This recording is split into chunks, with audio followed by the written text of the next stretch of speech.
viewers, and good afternoon. Trust you're having a lovely day. Welcome to another Thursday at ajiwaya.com, an NYSC program where we bring you news regarding the scheme and where we also discuss other interesting I am your host. For today's show, I have a guest with whom I'll be discussing on a topic most youths shy away from, that is reading. So today I'll talk on inculcating reading habits in youth, wherein we'll discuss what reading is all about, the reasons why we should read, different categories of books that would be beneficial to the lives of youth, the effect of technology on a reading habit of youth, and so on and so forth. It promises to be an exciting, engaging discussion. So just sit back and listen. But before then, we'll be going on a quick break. Coming up next is Ajiwaya News, so don't go nowhere.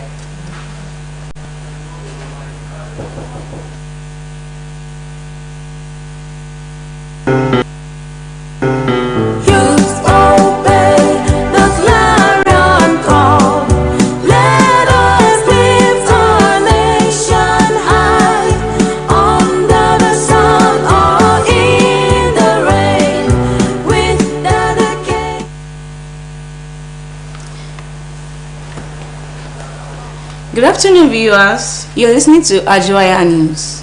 I am Janet Babatunde. Before the news, first the headlines. Agbo assumes duties as new state coordinator, NYSC Osun State. Now the news in details. Mr. Agbo Udoma Obim has assumed duties as the 15th state coordinator of the NYSC Youth Service Corps, Osun State, replacing Mrs. Olayinka Abdulwahab, who has been transferred to Niger State. Mr. Agbo, during the handing over ceremony at NYSC Secretariat in Osogbo on Friday, commended the management team for their hard work, diligence and loving disposition towards one another and other members of staff. According to him, his predecessor has spoken highly of the management team and therefore called on them to continue to work as members of the team. He assured them of his readiness to run an open door administration, which welcomed good advice and input from the management. Addressing the members of staff after the handing over ceremony, Agbo appreciated his predecessor, Mrs. Abdulwahab Olayinka, for a job well done in the state. He commended her for the impact and the strides made within the 10 months spent as the state coordinator in the state. He thereafter charged members of staff to continue to exhibit the disciplines and commitments which he has observed the moment he stepped into the secretariat, assuring them of his commitment to the welfare of both staff and corps members. He informed that his administration would run an open door policy, harnessing the strengths of individuals for the achievement of success. Earlier, the erstwhile state coordinator, Mrs. Olayinka Abdulwahab, in a handing over ceremony, overbriefed elogiated the management and the members of staff, describing them as the best team any leader could pray to work with. She commended the management and the staff for their support and called on them to support her successor as they supported her during her sojourn in the state. She told them to embrace the change in the administration as an act of God and ready to work and support the new administration in ensuring the achievement of the mandates of the scheme in the state.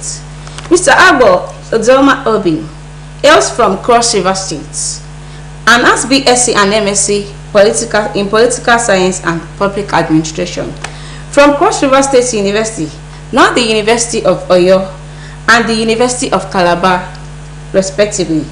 He joined the workforce of NYSC as Administrative Officer 1 in 1998, serving in several capacities and different formations of the scheme, namely Lagos, Borno, Enugu, and Kaduna States, until its appointment and transfer on Wednesday, 12th April 2023. He was the state coordinator, Kaduna State. That has been the Ajiwaya News. Thank you for listening. Do join us same time next week.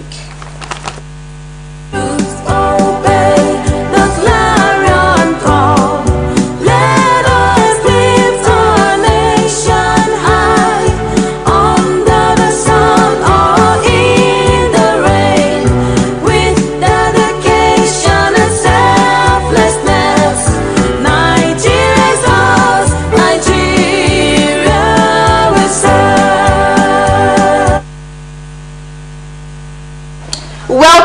from that very short break. And thank you so much, Miss Janet Babatunde, for that Ajuwaya news.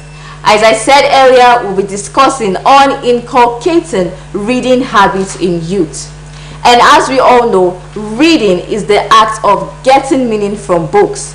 It engages the mind. It keeps the mind alive. It keeps the mind working across different areas. That is why it is important for every youth out there to read. But sadly, most youths don't read. Here with me to discuss on this topic is my guest, a teacher at the Osbc Grammar School. Welcome to the show, Mr. Tommy Intewo. How are you doing, sir? I'm fine, I'm doing great. How has been your day? Excellent, thank God. Okay, so on a more lighter note, Mr. Tommy, could you tell us your favorite book? What is your favorite book? Well, that apart from the very seminal novel by Chinua Achebe Full of Hearts, I think my favorite book has got to be Nawal El-Saadawi's Woman at Point Zero. Oh, interesting. Yeah. So why do you love this book? I like the journey of the woman who showed courage, even though she was but evil with lots of things in her life. She came out very triumphant at the end, and that really appeals to me. Interesting. So for our topic of today, which we are discussing, I would like to ask you, one or two questions about reading, because this topic, reading is something that most youths just shy away from. When it comes to reading, oh, I don't want to read. So you will clarify us on some things. So right. What is reading? Well, apart from the denotative meaning of reading, which is to make sense of the letters, to realize and understand the print. It is studying. I think the kind of reading that we are talking about here would be studying for knowledge and towards self-development. Yeah. All right, that is interesting. So there's this saying that if you want to hide something from a youth, you put it into writing, which implies that most youths don't read. Is that true? Yeah, I've heard that saying before. I think when Malcolm X, that was when Malcolm X said that he was targeting the black people, but you can extend that to youths. You put something, even if you put money inside a book and then keep it on an open field, you'll be sure that the person picking it up will not be a young person. Yes. So, and it's very sad. Very, very sad. Youth don't read nowadays. It's just, you hear them say that I don't have time, I don't want to stress myself. So basically they do not read. Wow, that is really sad to hear. So, okay, moving further, is reading limited to only a category of persons? Because I hear people say, why will I read? I'm done with school. Some people say, okay, reading is for the elderly ones. So tell us more about that. Reading is not restricted to a particular category of persons. No, I wouldn't say that. Reading, whether you're young or old, you read. You have to read. True. To constantly improve yourself. And the benefit of reading transcends class, sex, religion. It definitely transcends that. So whether you are young, whatever status that you are in life, you've got to read. Yeah. To read. Interested. So how can we inculcate this reading habits? It's called a habit, and like every other habit, you have to be consistent. So I think the takeaway qualities would be consistency and diligence. Consistency and diligence. Yeah, definitely. You have to be consistent. In fact, if you want to learn how to sew, you have a routine of doing it. True. Learning the rudiment, and then you have to be disciplined. You put a particular time, and then you stick with it. So that's the same thing with reading. You have to do it all the time. Have a particular time, maybe 10 minutes, but make sure that you stick with it, and that's where discipline comes in. That's true. So could you tell us the reasons why we should read? Because definitely there should be a reason to everything we do in life, and most youths, they want to know what they would gain from doing a particular thing. So tell us, why should we read? reading enlightens you. Rather, it really enlightens you. It's like you having this touchlight in a very dark room. So when you are reading, you are holding that torchlight so that you see where you're going to and so that you do not strike your foot. So basically, it gives you that knowledge, that enlightenment, so that you can develop yourself. All right, so that's just it. Yes, definitely, and other things too. You could bring opportunities. All right, and when you read, you have the experience. You know, so they say there's this national anthem that experience is the best teacher. So that experience mustn't be from your experience, mustn't be from you alone. It could also be from what you read from other people's experiences. Yeah. All right. So, can you tell us the effects of technology on reading habits of youths? Technology has its good and bad sides.